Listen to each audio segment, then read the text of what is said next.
প্রিয় দর্শক, পুরাতন পারফর্মার আজকের এই নতুন টক মিষ্টি ঝালের গেস্ট, নতুন বছরের তারা অতিথি।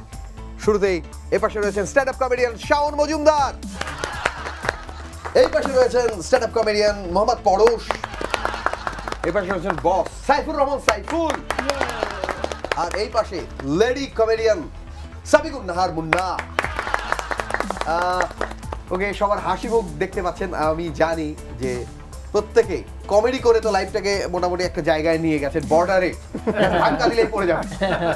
ওকে, এই বছরটা কার কিভাবে কাটলো জানতে চাই। শুরুতেই শাওন মজুমদার। এই বছরটা দুর্দান্ত কাটছে, অনেক সাকসেস স্টোরি আছে, অনেক ভালো ভালো জিনিস পাইছি এবং আমার মনে হয় এই বছরটাই ভালো গেছে। যাই দিন ভালো যায় ভাই, সামনে আসে দিন খারাপ। একজনকে পেয়েছি যে এই পুরাতন বছরটাকেই খুব সমৃদ্ধশালী গেছে, সেটা আমি মনে করছি। পাশের জন আমারও অনেকটা তাই, মানে ব্যাংকে কিছু টাকা ছিল, মনে করছিলাম 1 টাকাও পাবো না, তাও কিছু টাকা পাইছি। আচ্ছা, আমি এতেই খুশি। ওকে, মোহাম্মদ পরশ। না, আমার এই বছরটা যে খুব একটা ভালো গেছে তা না, কিন্তু আমি ভবিষ্যতে বিশ্বাসী। আমার মনে হয় যে ইনশাল্লাহ ভবিষ্যতে ইনশাল্লাহ ভালো যাবে। খুব নতুন নতুন কিছু জোক লিখবো যেগুলোতে মানুষ আরো বেশি হাসবে। তো আমি ভবিষ্যতে বিশ্বাসী, আমি বিশ্বাস করি আগামী বছর আমার খুব ভালো যাবে।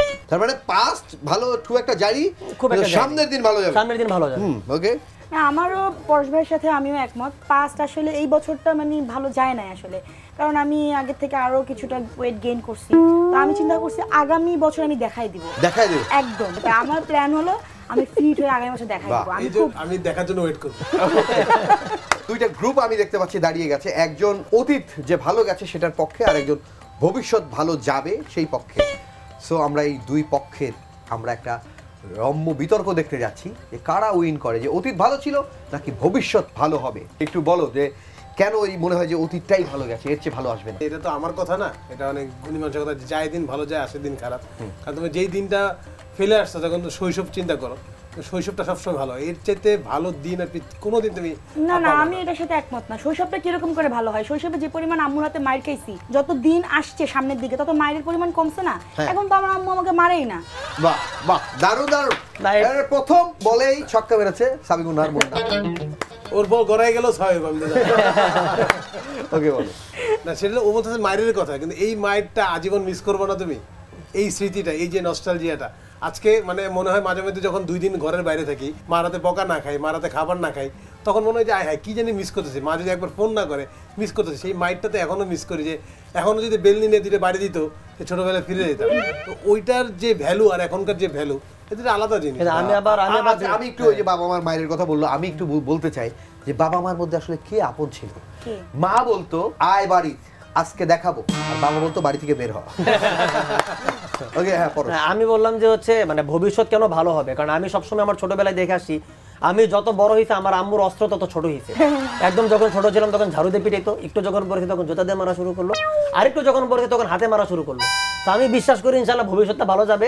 এরপরে আস্তে আস্তে মায়ের পরিমাণ কমে আসবে। ওকে, আরেকটু বড় হওয়ার পর কি হলো? হাতে না ভাতে মারা শুরু করলো।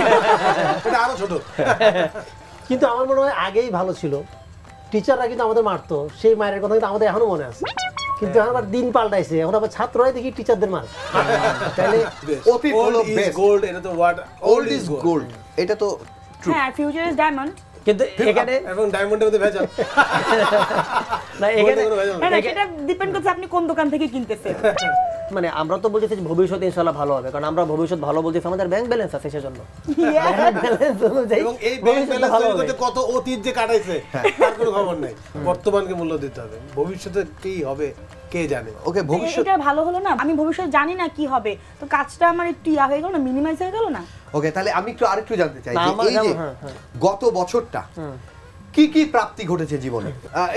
এদিকে যদি অতীতের পক্ষে কি প্রাপ্তি ঘটলো? 2024 আমি পুরো নতুন একটা বছর পাইছি। প্রথমত 23-এর 31 পার করে 2024-এর জানুয়ারি মাসে প্রথমে যেটা পাইছি সারপ্রাইজ, নতুন একটা বছর পাইছি। এবং নতুন বছরে 365 দিন পাইছি। আচ্ছা, এবং 365 দিনের মধ্যে সবগুলো দিন প্রতিদিন আমি ঘুম থেকে উঠে মানে শুকরিয়া করছি যে যাক এই দিনটা আমি বেঁচে গেল, এবং এই দিনটা আমি সাকসেসফুলি নষ্ট করতে পারছি।